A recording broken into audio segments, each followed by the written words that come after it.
कानून को गत वर्ष जुलाई में लागू किया गया। लागू होने के बाद यह अनिवार्य हो गया है कि उन सभी अपराधों में फॉरेंसिक साक्ष्य जुटाए जाएं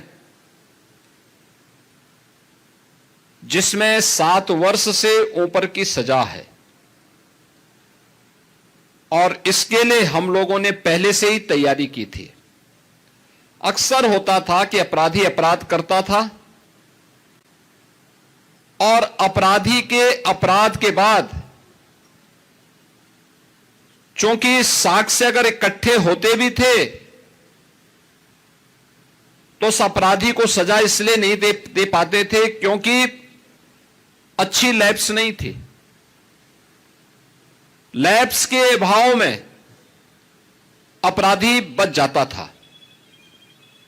हम लोग जब 2017 में आए थे, देश की सबसे बड़ी आबादी के राज्य में 4 लैब मात्र थे।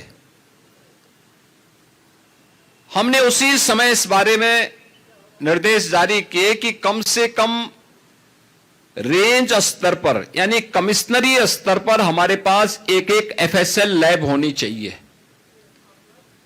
और इसके लिए प्रयास प्रारंभ हुए और मुझे बताते हुए प्रसन्नता है कि हमने 8 वर्ष में 4 लैब को बढ़ा करके 12 करने में सफलता प्राप्त की। 18 कमिश्नरी उत्तर प्रदेश में हैं। हर कमिश्नरी में एक लैब हो, उसके लिए हम लोगों ने 6 अन्य स्वीकृत करके वे आज निर्माणाधीन हैं। यानी 18 ये सभी लैब बन जाएंगे तो 18 लैब्स हमारे पास प्रदेश में होंगी।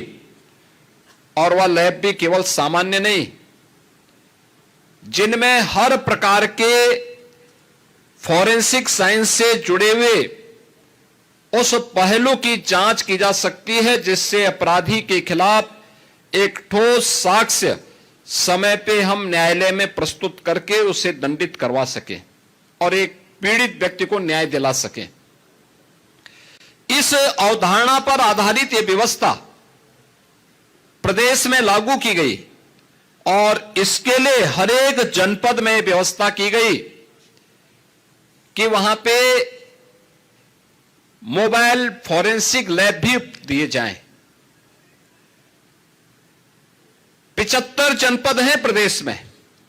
हर जनपद में हमने 2-2 वैन इस रूप में उपलब्ध करवाए हैं जो साक्ष्य कलेक्ट कर सकें। अब ऐसा नहीं कि कोई व्यक्ति अपराध करेगा, पीड़ित भटक रहा है, वर्षों वर्षों से वह तड़प रहा है, अपराधी मौज मस्ती कर रहा है क्योंकि उसके खिलाफ साक्ष्य नहीं है और इसलिए वह बच निकलता है। लेकिन अब बचेगा नहीं क्योंकि अपराध होने के कुछ ही घंटे के अंदर उसके खिलाफ पुख्ता साक्ष्य होगा और साक्ष्य के साथ साथ लैब भी होगी जहां पे एक्सपर्ट बता देगा कि हां यह इस व्यक्ति से मिलता जुलता है और इस व्यक्ति ने यह अपराध कारित किया है। वह कोई भी इस प्रकार का अपराध हो, कहीं दुष्कर्म के मामले आते हैं, कहीं पे आतंकी घटनाएं घटित होती हैं,